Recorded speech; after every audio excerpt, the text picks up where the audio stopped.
Թուրք բնապահպանները բողոքի ակցիա են կազմակերպել, պահանջելով իրենց երկրի իշխանություններից ջանքեր գործադրել Հայաստանի տարածքում գտնվող Մեծամորի ատոմակայանը փակելու և Հայաստանում նոր ատոմակայանի կառուցումը բացառելու համար։ Թեմային հետևել է Արտյոմ Երկանյանը, Արտյոմ, ովքեր են նախաձեռնողները։ Ուրեմն հունիսի 1-ին թուրքական 33 բնապահպանական և իրավապաշտպան կազմակերպություններ միացել են այս հայտարարությանը և այդ հայտարարությունը համատեղ տարածելու նպատակով հատուկ այդ կազմակերպությունների ղեկավարները ժամանել են Իգդիր հայ-թուրքական սահմանի մոտ և այդ վայրը ատոմակայանից ընդամենը 30 կիլոմետր հեռավորության վրա է, դա է պատճառը, որ սիմվոլիկ այդ վայրն են ընտրել։ Համատեղ հայտարարությունը ուղղել են Թուրքիայի և Հայաստանի կառավարություններին, մեջբերեմ մի հատված, փակեք Մեծամորի ատոմակայանը, քանի դեռ Հայաստանում տեղի չի ունեցել այն, ինչ տեղի ունեցավ Չեռնոբիլում ու Ֆուկուսիմայում։ Հատկանշական է, չէ՞, որ Թուրքիայի կառավարությանն են դիմում, պահանջելով փակել Հայաստանում գործող ատոմակայանը, թեև կարծես դա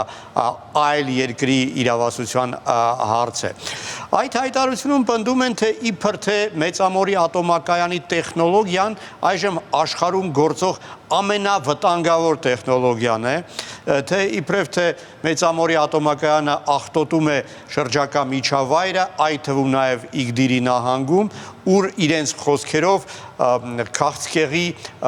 կտրուկ աճ է արձանագրվել վերջին տարիների ընթացքում։ Հետարքի է, չէ՞, ինչի Հայաստանում չի արձանագրվում, Թուրքիայում է արձանագրվում։ Սա իսկապես հասարակական նախաձեռնություն է, թե այդուհանդերձ պետության ստվեր է կա այստեղ։ Ու ակնհայտ է, որ պետությունը այս միջոցառումը անցկացնելու մեջ նույնպես դեր է ունեցել, ահռելի ռեսուրսներ են ծախսվել, մարդկային ռեսուրսներ, տրանսպորտ, հյուրանոց եւ այլն, եւ սա ակնհայտ է, որ հասարակական կամ անհատների նախաձեռնություն չի, եւ այստեղ նաեւ երևում է Բաքվի ստվերը։ Իգդիրում շատ ակտիվ է Թադև կոչվող կազմակերպությունը, թուրք-ադրբեջանական բարեկամական այդ ընկերությունների միավորում, եւ նաեւ Իգդիրի ադրբեջանական տուն կազմակերպությունը, որը սովորաբար նման ակցիաներին ամենաակտիվ մասնակցությունն է ունենում։ Հավանաբար այս անգամ եւս այս միջոցառման ստվերային պատվիրատուների թվում այդ կազմակերպություններն են, որոնք գործում են Ադրբեջանի նախագահի աշխատակազմի թելադրանքով եւ ֆինանսավորմամբ։ Եվ ինչն է հատկանշական, այդ տարածած հայտարարության տեքստը, բովանդակությունը որոշ պարբերություններում բառացիորեն կրկնում է այն հայտարարությունը, որով 2023 թվականի մայիսին հանդես էր եկել Ադրբեջանի օմբուդսմեն Սաբինա Ալիևան։ Կարծում եմ դա պատահական զուգադիպություն չէ։ Հավանաբար նույն մարդիկ են գրել։ Արտյոմ, իսկ ինչ փաստարկներ են բերում որպես ապացույց։ Ոչ մի փաստարկ չի բերվում, այսպես դատարկ խոսքեր, որոնք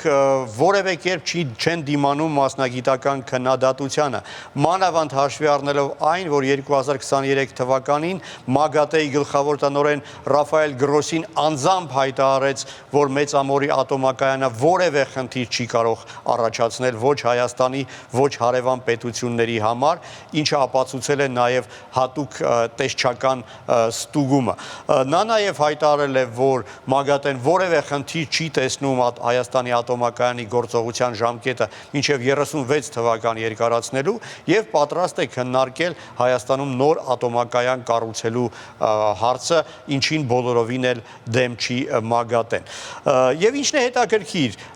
Ադրբեջանում են այժմ լրջորեն խոսում ատոմակայան կառուցելու մասին։ Թուրքիայում Ռոսատոմը նոր 2 ատոմակայան է կառուցում, ընդ որում նույն այն տեխնոլոգիայով, որով գործում է Մեծամորի ատոմակայանը։ Իրանում է Ռոսատոմը պատրաստվում նույն տեխնոլոգիայով ատոմակայան կառուցել, բայց թուրք եւ ադրբեջանցի բնապահպանները դա իհարկե չեն նկատում։ Իսկ որն է նրանց նպատակը։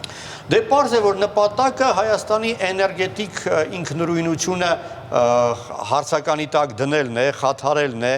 խանգարել Հայաստանում նոր ատոմակայանի կառուցմանը, որպեսզի Հայաստանը էլեկտրաէներգիա արտահանող երկրից դառնա էլեկտրաէներգիա ներմուծող երկիր եւ կախման մեջ հայտնվի հարևան պետություններից։ Բայց դրա համար լուրջ ռեսուրսներ ադրբեջանցիները եւ թուրքերը չունեն։ Հաճախ իրենք այսպես հիշատակում են այսպես կոչված